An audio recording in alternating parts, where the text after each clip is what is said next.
കൊച്ചി വാർത്താ ചാനലിലേക്ക് സ്വാഗതം. കേരളത്തിലെ തിരഞ്ഞെടുപ്പ് കഴിഞ്ഞതിന് പിന്നാലെ വോട്ട് ശതമാനത്തിന്റെയും സീറ്റുകളുടെയും വിലയിരുത്തലുകളുമായി എത്തിയിരിക്കുകയാണ് ബി.ജെ.പി. ലോക്സഭാ തിരഞ്ഞെടുപ്പിൽ തിരുവനന്തപുരത്തും തൃശൂരും വിജയമുറപ്പെന്ന് വിലയിരുത്തി സംസ്ഥാന ബി.ജെ.പി. നേതൃത്വം.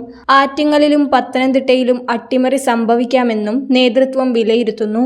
ബൂത്ത് തലത്തിൽ നിന്ന് ലഭിച്ച കണക്കുകൾ വിലയിരുത്തിയാണ് സംസ്ഥാന നേതൃത്വം ഈ നിഗമനങ്ങളിലെത്തുന്നത്.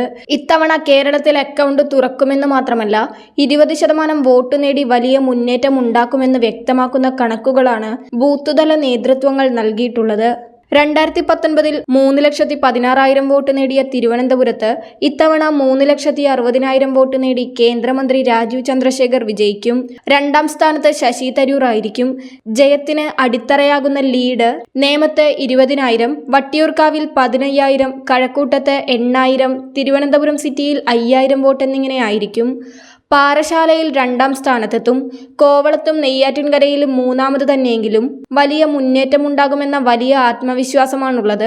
തൃശൂരിൽ എന്തായാലും സുരേഷ് ഗോപി വിജയിക്കുമെന്നാണ് വിലയിരുത്തൽ. ബി.ജെ.പി. 4 ലക്ഷം വോട്ട് പിടിക്കും.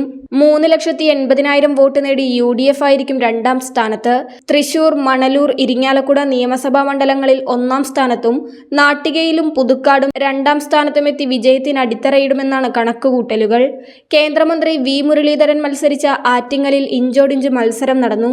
3 ലക്ഷം വോട്ട് ഉറപ്പാണെന്നാണ് ബി.ജെ.പിയുടെ കണക്കുകൂട്ടൽ. വർക്കലയിലും ആറ്റിങ്ങലിലും ചിറയൻകീഴിലും 1-ാമതെത്തുമെന്നാണ് കണക്കുകൂട്ടൽ.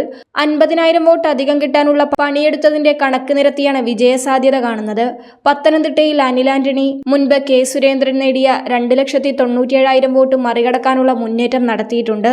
ഓർത്തഡോക്സ്, നായർ, ഈഴവ വോട്ടുകൾ ഭിന്നിച്ചാൽ അത് ബി.ജെ.പിക്ക് ലഭിക്കുമെന്നാണ് ബൂത്തുതല റിപ്പോർട്ട്. പാലക്കാടും ആലപ്പുഴയിലും വലിയ മുന്നേറ്റമുണ്ടാക്കുകയും 2-ാം സ്ഥാനത്തെത്തുകയും ചെയ്യും. കെ. സുരേന്ദ്രൻ മത്സരിച്ച വയനാട്ടിൽ വോട്ട് ഇരട്ടിയാകും. തുഷാർ വെള്ളാപ്പള്ളിക്ക് കോട്ടയത്ത് 2.5 ലക്ഷം വോട്ട് ഉറപ്പാണ്. ബി.ജെ.പി. സംസ്ഥാന നേതൃത്വത്തിന്റെ വിലയിരുത്തലുകളിലൂടെ 2 സീറ്റുകൾ ബി.ജെ.പി. കേരളത്തിൽ ഉറപ്പിച്ചു കഴിഞ്ഞു. എന്നാൽ ഈ വിലയിരുത്തലുകൾ യാഥാർത്ഥ്യമാകുമോ എന്നറിയാൻ ജൂൺ 4 വോട്ടെണ്ണൽ വരെ കാത്തിരിക്കണം.